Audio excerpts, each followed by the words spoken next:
Difficult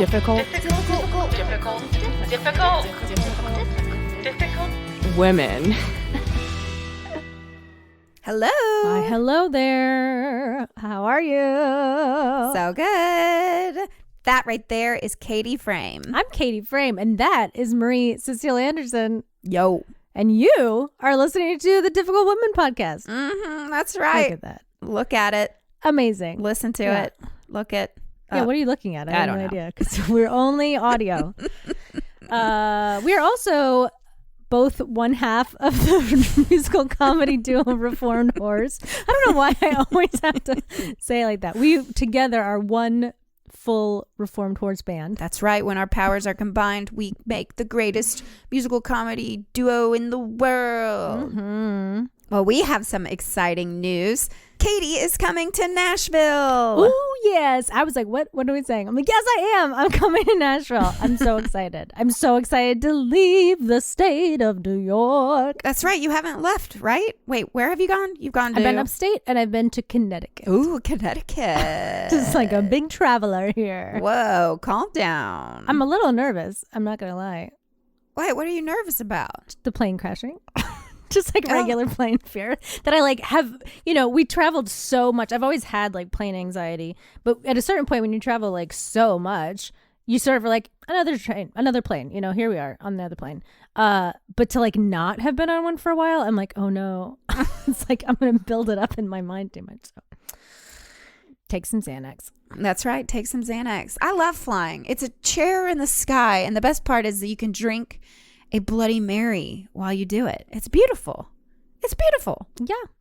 I really wish, I think about this a lot, that air travel was like it used to be. Mm-hmm. You dress up, you had some room for your legs. You would have like a nice meal served to you at every flight. Like every flight, they'd be like, here's a escargot. And you're like, thank you, sir. Isn't that how it was in the 50s? I feel like that's exactly. Or like a plane that has like a bar in it and then you like get up and you hang out at the bar. Like, isn't that a thing that used to happen? But now it's like just people that are insanely disrespectful to other people who are, because it's America, they can't. I know I'm not going to say that. That's too Wait, mean. what are you going to say? I'm not going to say what I was going to say. I know. It was really mean. Oh, dear. No, I mean, I just want to travel in class with class. Does that make sense? Mm-hmm. Doesn't matter. Nothing matters. Speaking of nothing mattering, so I've been this a little fish update for everybody because I know y'all are just on the edge of your seats wondering what is next with the fish. I've been having small troubles with the. You have to like check the water, especially at the beginning, a lot to make sure that the levels are like okay with the whatever. They're a little bit off. So, of course, I went into a full panic because that's just how I am. The fish seems totally fine. I'm nervous about it. There's all these like fish forums that exist. So I've been joining fish forums and then just like desperately asking for help. I'm like, what do I do? What did I do? And people, because they're very active on these fish forums, wrote me back right away. They were all very lovely and gave me great advice. But one of the things I found, I didn't realize this, because I was like, I followed the instructions on the bottle. Why is this a problem? And you start reading things and they're like, oh, no, don't follow the instructions. I'm like, but wait a minute. Why? What? Like, why is this so hard? Like, no, you're doing it wrong if you're following the instructions. I'm like, good Lord. So it turns out the fish industry is totally unregulated. So like companies can say whatever they want on the bottles. They can give you whatever they want. And so the only way people are able to like know how to do any kind of fishery stuff is by these forums, by people like sharing information because the companies don't give a fuck. So like, even like things like the amount that they breed these poor fish, they're breeding them out of control. That's another thing I found out is that betas, the ones that are really beautiful, they can't swim.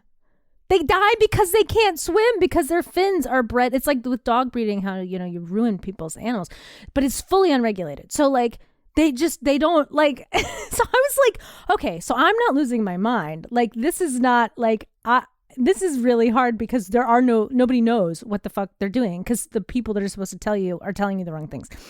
But it made me think about the United States and how fucked up. Yeah. But like, just think about like how much it fucks things up when we don't regulate these big businesses, right? And we know this. I'm not saying anything new, but I'm just sort of like, it really pisses me off because, and it also made me think, to be a little more serious, and sorry to connect this to my fish, but it's true, how unregulated the police departments are. And this notion that like we want to move toward being as deregulated as possible, like what anybody that's pushing for that is trying to fuck you over. That's bottom line. They don't want to be held accountable. They don't want to have to deal with any repercussions for anything, like the fish people. So like I'm not for like regulating things to death, but like this is insanity. My fish is going to die. No, not to bring it back to the fish. But I mean, it just made me think a lot. I know that we've gone, in all seriousness, this has been a very difficult week in terms of policing.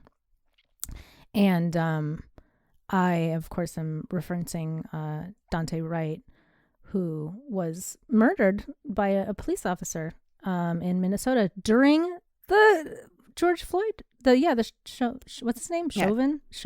Derek Chauvin. His trial. Last night I watched a video of Trevor Noah kind of talking direct to camera from The Daily Show. And he was just saying this week, all he can think about is where are the good apples? Where are the good apples?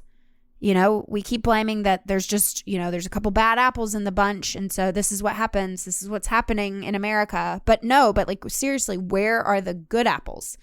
At the end of the video, he made the point about how the system isn't broken. The system is doing its job of keeping these impoverished people in their place, right, and silencing them. And so, and it's silencing the people who are being persecuted by the police, but it silences any of the good apples that want to step out and talk and speak up. They're silenced by these unions, by the police chiefs. Because even with the George Floyd case, there was other police officers just watching him kill this man, and they didn't speak up. They didn't say anything. Were they good apples? Are they good apples because they weren't the ones killing him? Right. They weren't the ones with their knee. No, they're bad too because they didn't speak up. They didn't say anything. They didn't. Right. They didn't. Their job is to serve and protect. Well, they didn't do their job. And that's the interesting thing about like the good apples. I didn't see that thing from Trevor Noah, but speaking of good apples, there wasn't a better apple than the woman that shot Dante Wright. Mm-hmm. She was one of the best good apples according to the police departments. She did everything. She was the one training that day, training other officers, and she took the wrong thing, right? So I mean, aside from the fact that it's like, okay, it was a mistake. Was it a mistake? Was it not a mistake? Why are you like, I don't know how you could be working that's not a training error of a newbie. She was working for 26 years in the police force. So there's that whole thing. But then, and this is also part of the system, it's like, then you start unpacking this being like, okay, fine. Let's get, I don't agree with this, but let's say you're going to make the argument, well, she made a mistake. It's a mistake. People make mistakes. Okay. Then I have a question of, why was she feeling the need to pull out a gun at a traffic stop? Why, if we have traffic stops, are they followed up by then background checks? Oh my God, yeah. Why do we have traffic stops at all? Right? So if it's a traffic stop where someone's like, oh, your blinker's not working, let me pull you over because I'm worried you're going to hurt another driver and we'll fine you some money. Why isn't that what happens? Why isn't it like, oh, your blinker isn't working? Here's $25 ticket. In Sandra Bland's case, they do a background check. They do whatever. They take her in. She goes to jail for a ticket. Like, that is the system. So you could even argue that this woman that, I can't think of her name, but the woman that shot Dante Wright, you could say like, she was just doing her job. It's like, but why is that the job? And also, what if he gets in this car and he drives away? So what? What if he gets in his car and drives away? As far as I can tell, I still don't know exactly what it was that he had a warrant out for, why he had a warrant. I did hear, I don't know if this is true, but I did hear that he had the warrant out because the department was sending his like warrant to come in, the notice to come in to the wrong address. So the reason it became a warrant for arrest was because they made a mistake. So that's two mistakes now. done by the police department. So, and that's just one, and it wasn't like, again, it's not like he was like attacking someone or there was a violent crime. And in fact, he had a maybe an expired tag and then also an air freshener. That is where dismantle, defund, restart. Mm-hmm. Someone else made a really good point I saw earlier about like the fire department doesn't go out looking for fires. They don't patrol the neighborhood for fires. Mm-hmm. Why would we have a police department that's supposed to quote unquote protect us? Are they looking for problems? They're trained to look for evil, to look for bad in people. And I hear it from we have our cop friend. I don't know if he listens to the podcast. I don't know if you're listening. I hear that in him sometimes, this sense of like, they're all bad and we have to protect ourselves. Mm-hmm. Guess what? When you start pulling guns out because of a pretty routine traffic stop, you're putting yourself at risk as a cop even more. You are making this situation more dangerous than it has to be. And then you're killing other people because you're armed and they're not.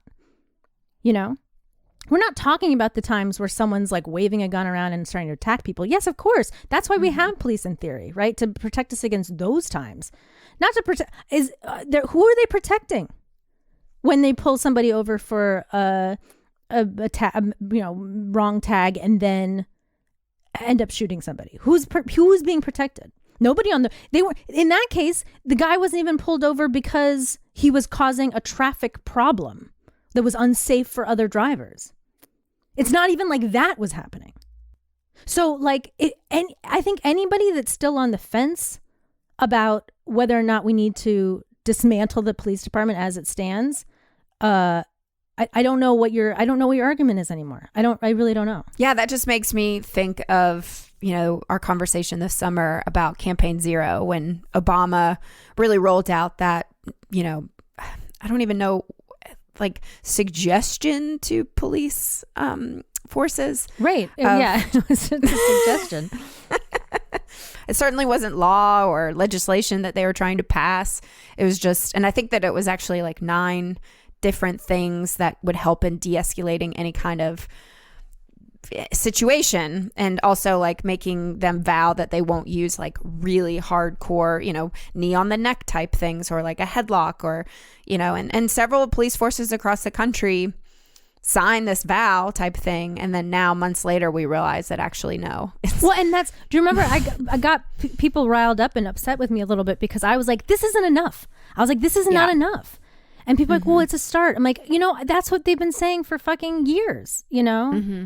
And I just saw a thing and I posted it on my Instagram about how like, New York City was one of the cities that was like, we will not allow any more. It is now officially not allowed where you put a knee on a neck because of the George Floyd thing. And then like, here's a picture of a NYPD officer with his knee on someone's neck. Right. Later on. Nobody cared. And then that police officer wasn't fired. He wasn't arrested. He wasn't anything. Right. So, I mean, the system is very broken. And it's like the system that we live in generally is broken, but this is like an immediate emergency where it's like people are dying in crazy numbers for doing nothing. And not just any people, specifically Black people. Mm-hmm. And that is domestic terrorism. Right. Our police departments are terrorizing communities. Why would somebody want to run back in their car away from the police for a regular traffic stop? Because he knew he was going to die. And guess what he did? Right. And he was right. And he was right. Mm. And that's the thing. Mm-hmm. So people saying, well, why would he run? Because he was afraid of what was going to happen, which actually did. Mm-hmm. So, that's not even our topic today. I know. That's just us, like, being real about what's going on right now.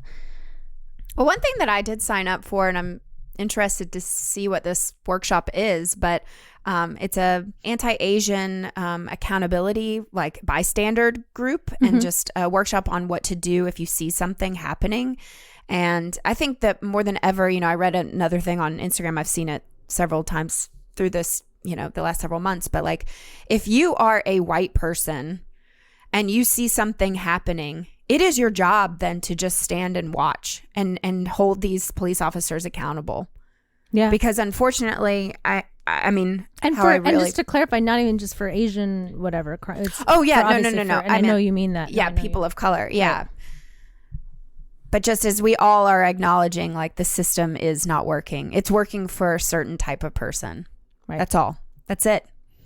America is built for a particular type of person. Right. So it's up to, I mean, we have got to do our job and protect our communities. We can no longer just like bury our head in the sand, because then it's on us. And protect other communities, right? Where it's like, you may not live in that neighborhood and say, well, it's not my problem. It's like, but this is your problem. And we've said this before, that we are only as free as our least free citizen. Mm-hmm. That's it. That's just the truth. Mm-hmm. So, speaking of people that aren't free, how about those Christians, huh? Oh my God, I know. That's what we're talking about today. But before we talk about Christians and purity, let's talk about dildos, huh? That's right. Take it away, us.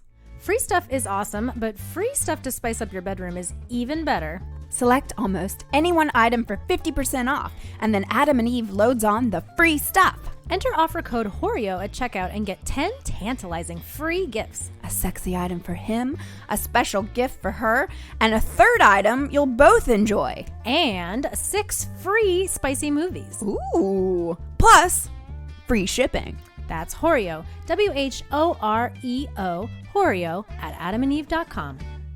And we're back. Oh, yes. golly. Switching gears. Yeah. Still about oppression. Still talking oppression. Yeah. Different kind. Well, it's funny. So a couple weeks ago, we got a lovely little ping on YouTube for a comment. Mm-hmm. And this comment just started berating us with Bible verses. Lots of, I could read a couple. Yeah, Let's see what they say. Let's enlighten us. Okay, let's get ready. Let's see what this lovely human being had to say. I love the comment. Ew. Which song was it for? That was for eating out. Oh, good. Ew, yes. That's funny. Okay. Proverbs 23, verse 27. Concepts for a harlot is a deep pit. An adulterous woman is a narrow well. Ezekiel 16:33. Men give gifts to all harlots, but you give your gifts to all your lovers to bribe them to come to you from every direction for your harlotries. Leviticus 19:29. Do not profane your daughter by making her a harlot, so that the land will not fall to harlotry and the land become full of lewdness. I mean, it goes on. He quotes it's very long. Leviticus, Isaiah, Proverbs, back to Ezekiel, Deuteronomy, Jeremiah. Who are these dudes? Why are they telling Exodus. me not to harlot myself? Get out of here. Oh, did you know that there's a Hosea? Yeah, Hosea in Excelsis. Oh, okay. Well, I will not punish your daughters when they play the harlot, or your brides when they commit adultery. For the men themselves go apart with harlots and offer sacrifices with temple prostitutes. So the people without understanding are ruined. Okay. Oh, well, so wait, that one, it sounds like he's kind of blaming the dudes at least. Yeah. Well, that's nice. But John Brother, that's his name. He commented on our eating out video, our girls poop too video, and the douchebag video. Just, berating us with Bible verses of harlotry. And you know what? And here's the thing about it. I bet you he thought he was doing a nice thing. He was helping save us. That was in his mind. Thank you, John Brother. Do you know what I mean? But I'm sure that's part of what's going on here. And and herein lies the problem, the issue with this. I want to mention at the top of this, because we're going to say Christianity a lot, because I'm having a hard time saying just evangelical, because I think that like this does permeate not even just Christianity, but like American society generally to different degrees. It's just like extreme in the evangelical community. So if I say Christian, I understand there are also like, I grew up in the church. I know Marie grew up in the church. There are churches that are not perpetuating these stories within church. So I just want to acknowledge that is true. If you are a church going Christian and you're like, that's not like my church, I totally get it. Totally get it. And what really sparked this is that obviously with the Atlanta shooter, basically he was saying that he, was addicted to sex, and because of religion played a huge part in why he acted in the way that he did. The temptation of these women overtook his mind, which I don't, Well, and that's like what they teach you in these evangelical churches. This is what they preach. Mm-hmm. And somebody put it really succinctly in one of the readings that I did, and they said the church makes men afraid and like of their minds, and it makes women ashamed and afraid of their bodies. Yes. Mm-hmm. And like that's abuse. First of all, you're trying to, manipulate someone and their thinking and all that. I think also, by the way, the thing that the church said of that particular guy that shot those women in Atlanta, they said something like, don't blame the women. It's not their fault if they're prostitutes. Like that was there. This guy's actions is just his actions. But it's like, I'm sorry, you're still saying the same shit. Like you're still saying, And also, not that it matters, but I don't think they were prostitutes at all. I think they were just spa massage people. All these people are saying that, I don't know what the latest one, not that it matters even, but. Not that it matters, but apparently he had visited the massage parlors himself a couple times, and I haven't been able to confirm that they were sex workers, but that it is rumored that they were sex workers. Or that they did. But parlors. Also, here's the thing about massage parlors, as we all know, and especially his limits of sex seem very low, right? It's also possible that it's like a happy ending type situation, right? Which I guess considers, so that's also different. I don't know. That's a whole other conversation. Right. Too. Let's get into the religion aspect of how it controls sex and causes violence, Right. I think that, I kind of want to start at my own personal experiences with church and with sex, because I grew up going to a Presbyterian church, which is extremely, loving and accepting of others.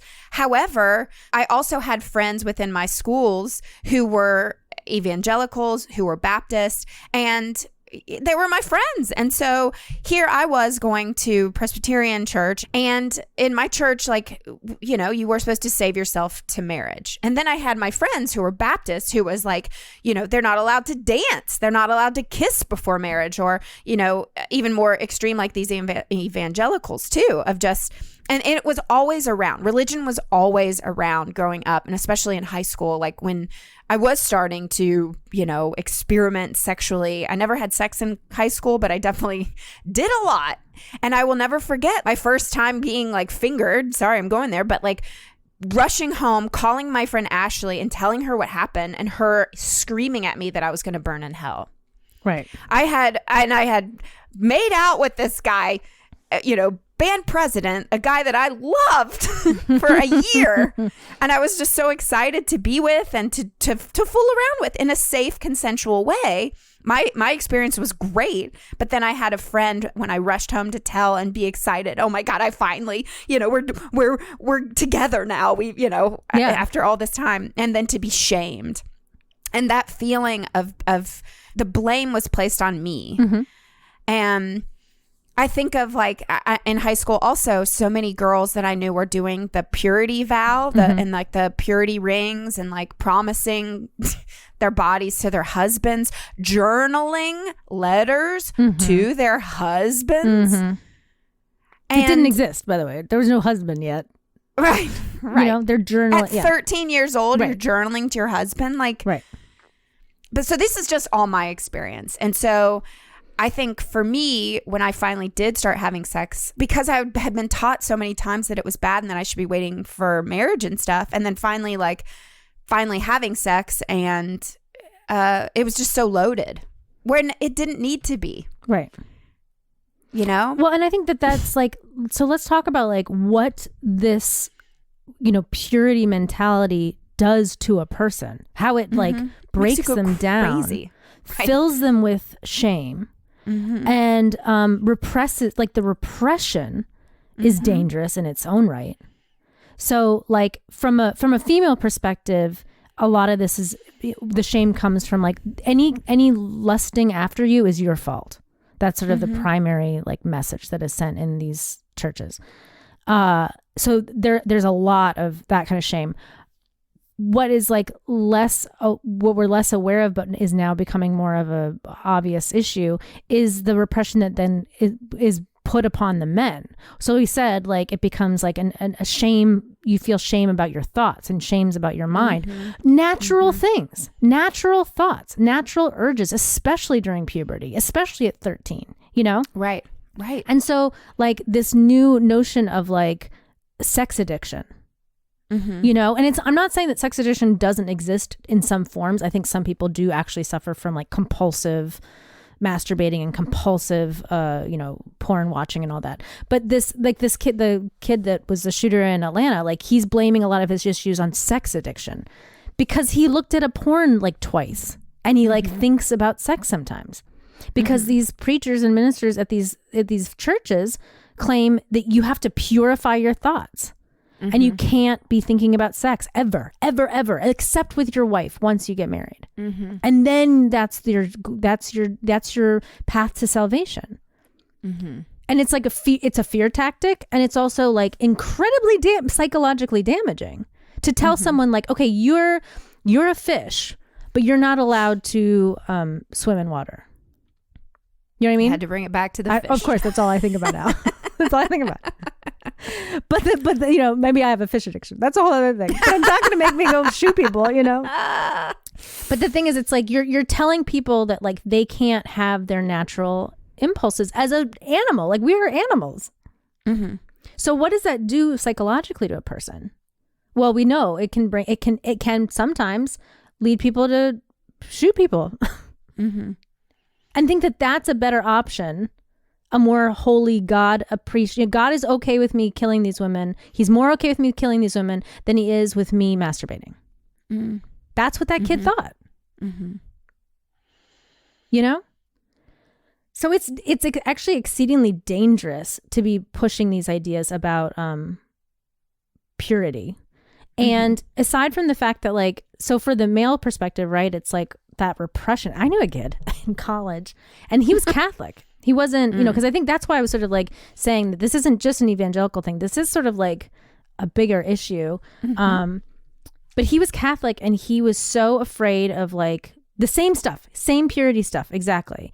And he didn't watch porn at all. He didn't like to think or talk about sex. He could talk about sex sort of in a more like clinical way, but he was saving himself till marriage. He did not masturbate at all, or he really, really tried not to masturbate. And that boy had a crazy ass tick because I think he was just like, he's constantly blinking and like twitching. I'm like, it's because he was doing something unnatural to his body. And we should talk about it. He was a friend of ours in college, but behind his back, we were like, what do we do for him? We have to help him. He's got to jerk off. He's got to do something.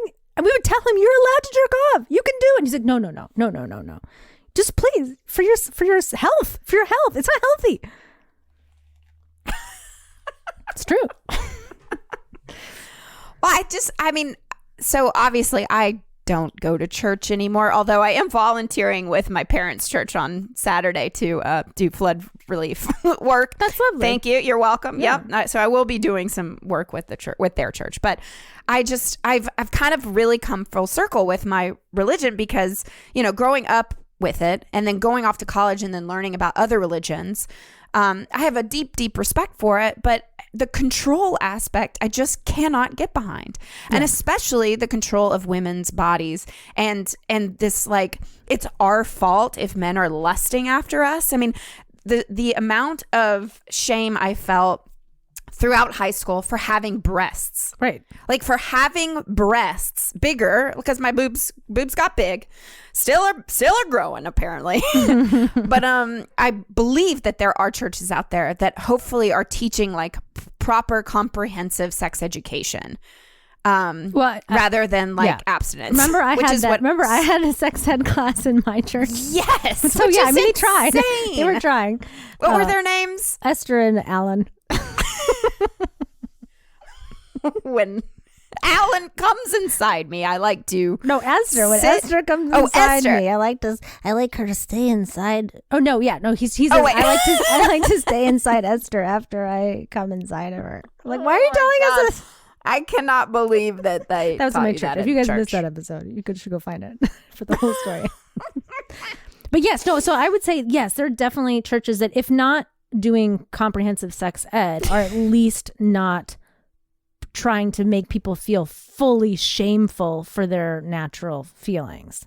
Mm-hmm. You know what I mean? In young people. And I think that does exist in some churches, I'm sure.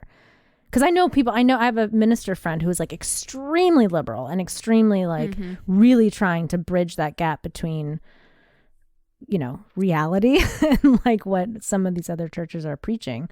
Mm-hmm. Well, another thing that was interesting to me as I was looking through things, there was a statistic done amongst evangelical men.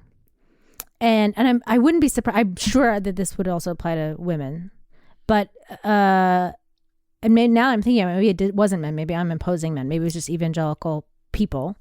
And they said, what makes you know that you are closer to God? Like, what is the thing that when you know that you are really like in touch with the Spirit, you know, in touch with God? And they're basing it on how much they masturbate in a day, or how much they masturbate in a week, or how much they masturbate in a month.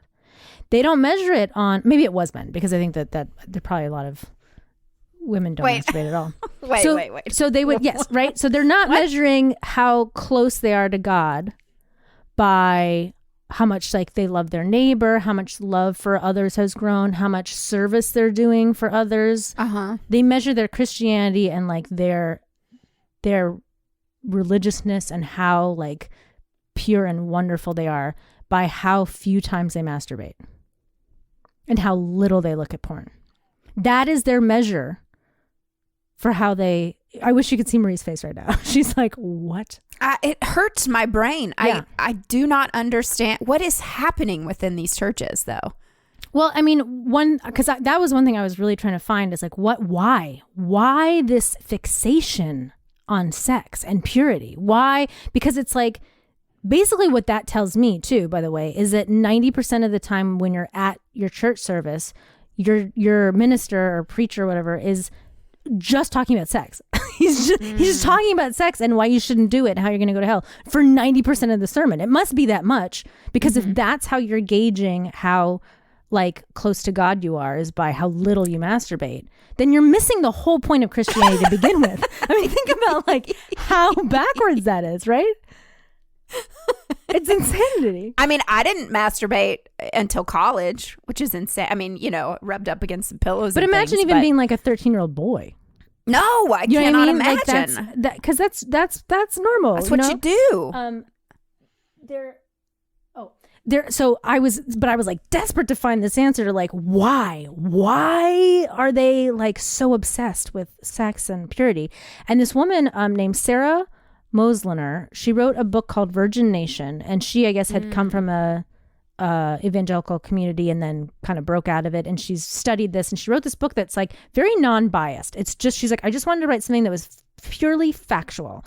So she gets a lot of questions of like, well, where do you land on this? She's like, that's a great question, and I'm not going to answer it because the point of this book is just to present the truth. And she says in that book, they interviewed her, and in the interview, she talks about how sexual purity movements, past and present, are not ultimately about promoting a biblical view of sexuality.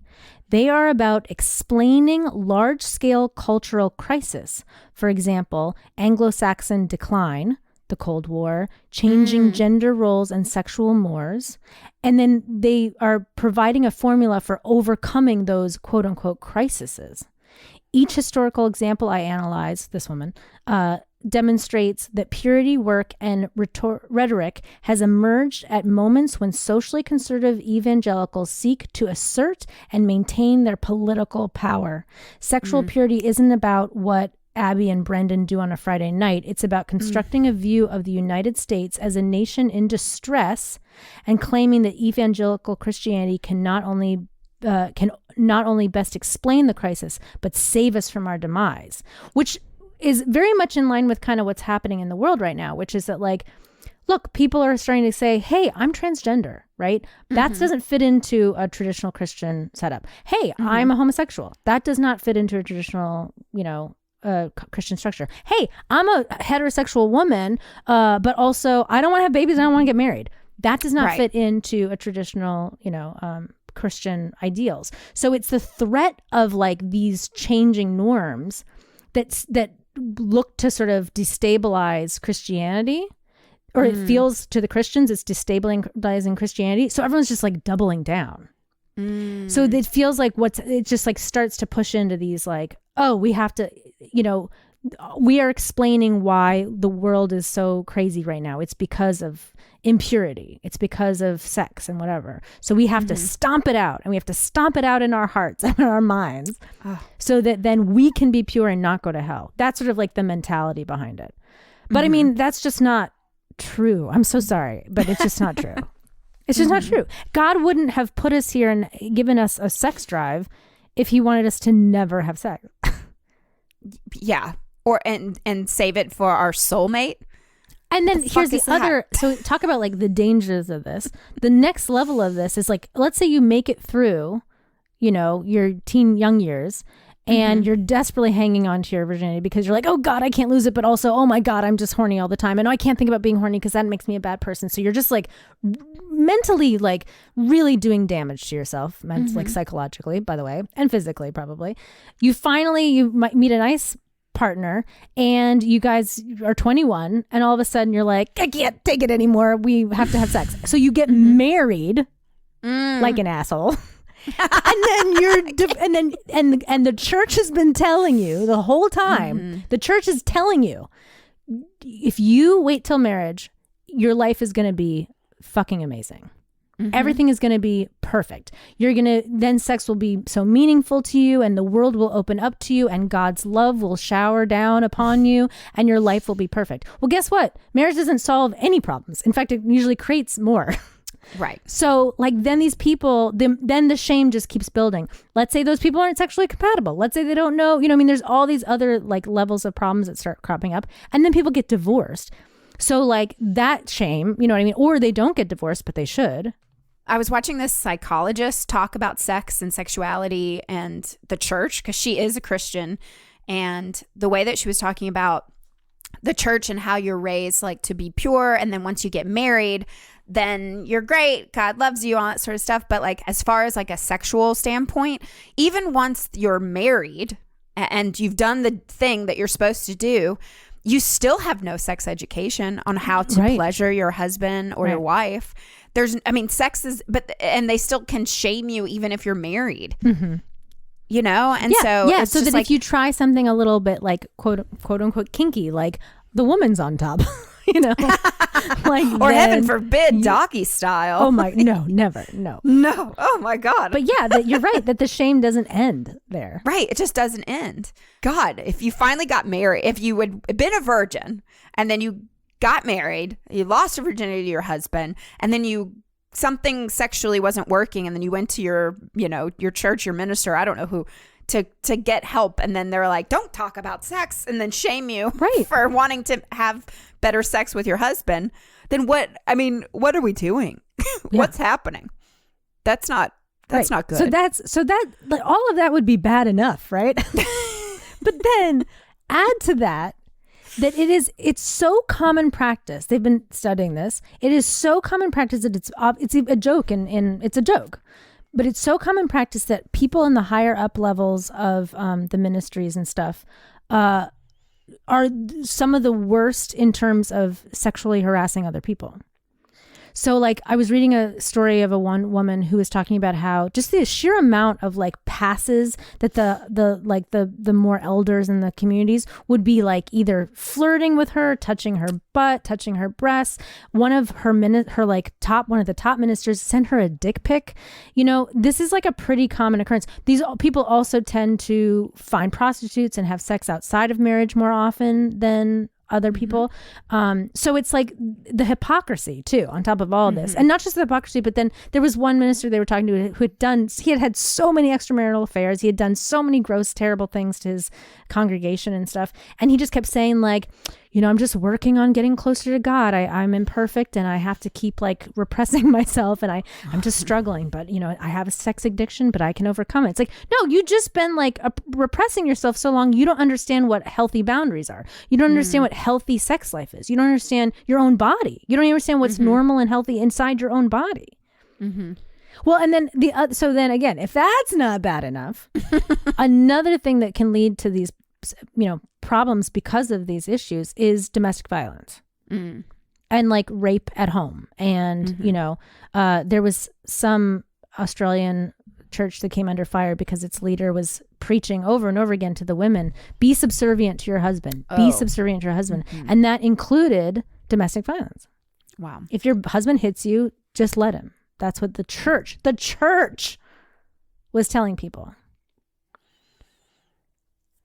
I mean, the Bible does say that be subservient to your husband. There's all the land and your body. There's a subculture known as Christian domestic discipline that promotes spanking of wives by their husbands as a form of punishment.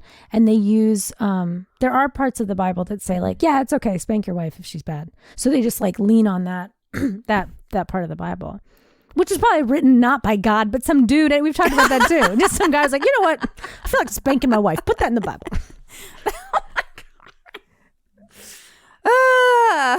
Well, I mean, I go back to just again, I just wish that these religious groups would teach comprehensive sex education, like real comprehensive sex, meaning especially what consent means.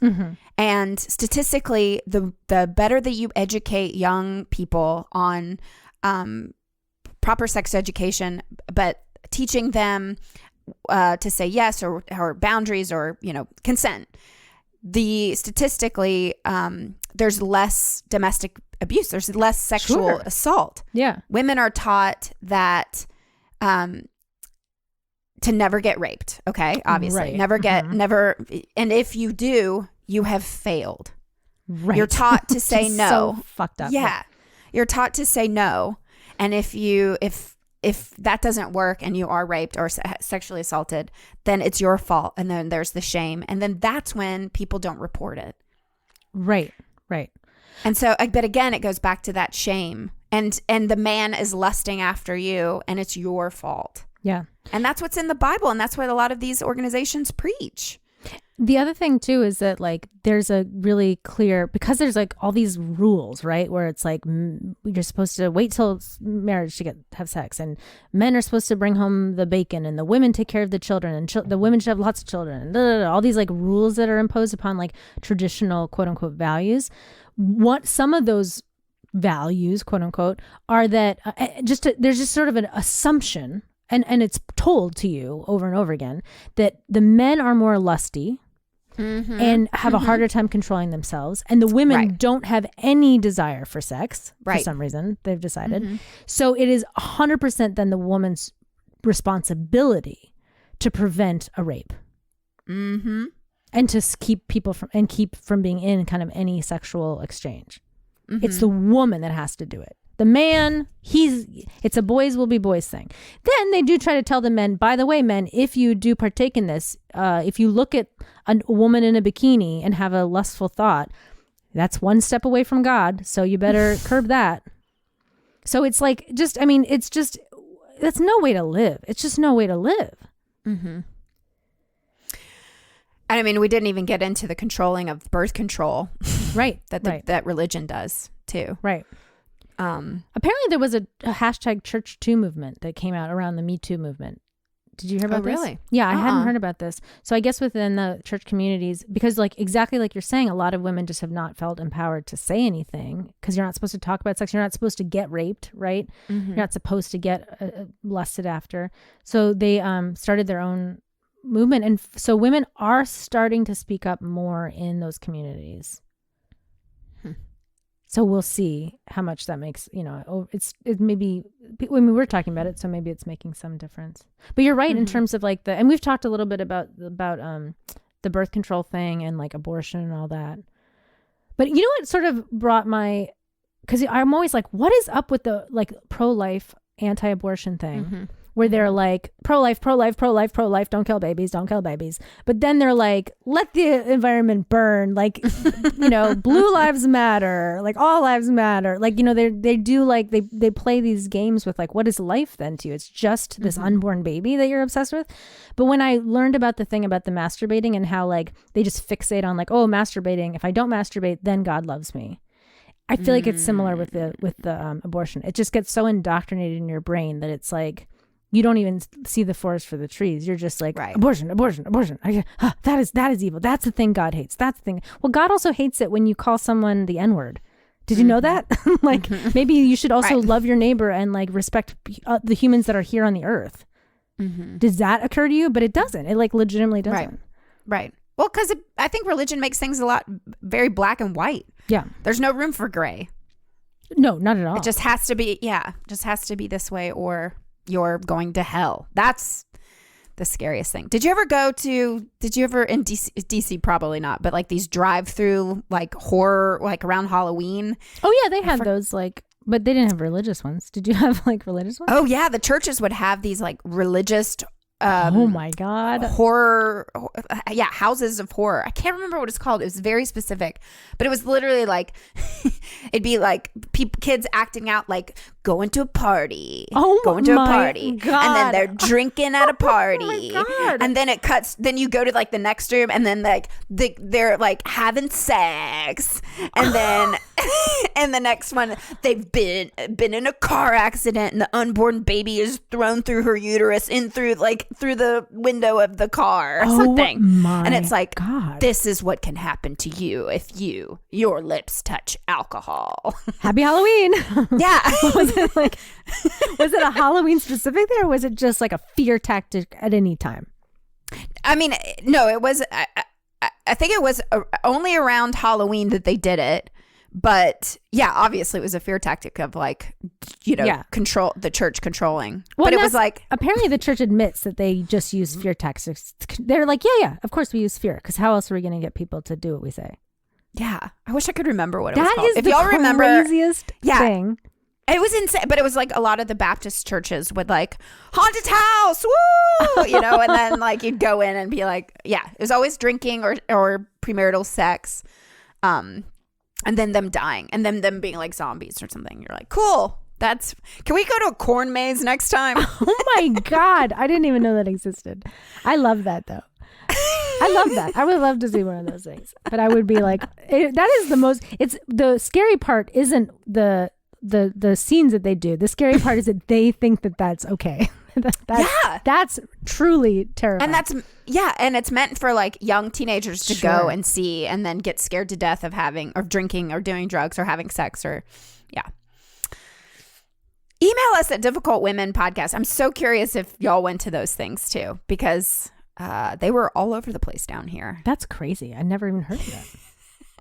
I don't know. I mean, we didn't come up with, I don't have a lot of solutions for this one. I don't have a lot of, I think part of what's happening next, like I said, there's the hashtag Church2 movement that was happening. And I think that that's great. And also apparently a lot of these people that wrote these books to help teens stay pure. There was one in particular, it was a very popular book. And of course I don't remember which one it was. I'm very bad at it. Yes. This guy, last name is Harris. I was reading about him. Yeah, Joshua Harris. Yes, Joshua Harris. With his like 1997 manifesto, I Kissed Dating Goodbye, in which he argued for a model of courtship supervised by parents with no kissing before the wedding day. And then he publicly apologized to people and he said he misdirected them with the unhelpful influence by his teachings.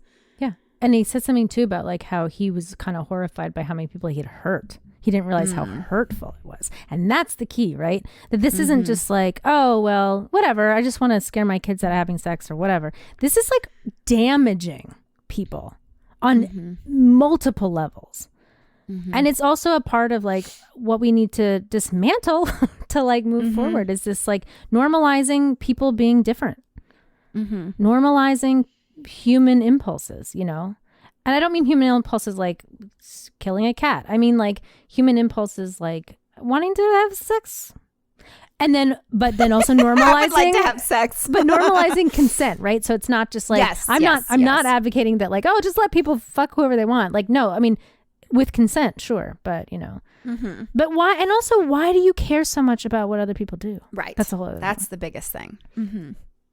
But also care about what you do. If you're a person that is in an evangelical community and you are like, no, sex is bad. I mean, I really urge you to. You're in a cult. You're in like a scary, brainwashy type cult that is trying to tell you that you're not normal when you are 100 totally normal. Mm-hmm. You're a normal person. If the little Nas video upset you, yeah, get over it. Get over it. It's a great video. It's a fabulous video. Oh my God. Yeah. But I saw video footage of, churches showing the video in church and then being condemning what is that about? I love it. People, they're so confused. It's so funny. Those guys are I so know. confused. It's so funny. Oh God. I mean, yeah.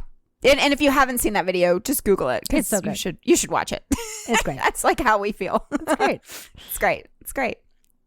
Anyway, so yeah, I don't know. Go forth, have consensual sex. Do not feel ashamed. Do not enjoy feel yourself. ashamed. Yes. Yeah. Please. And have it for us too. Oh God, yeah. Get out there safely. Wear a mask. Wear a mask.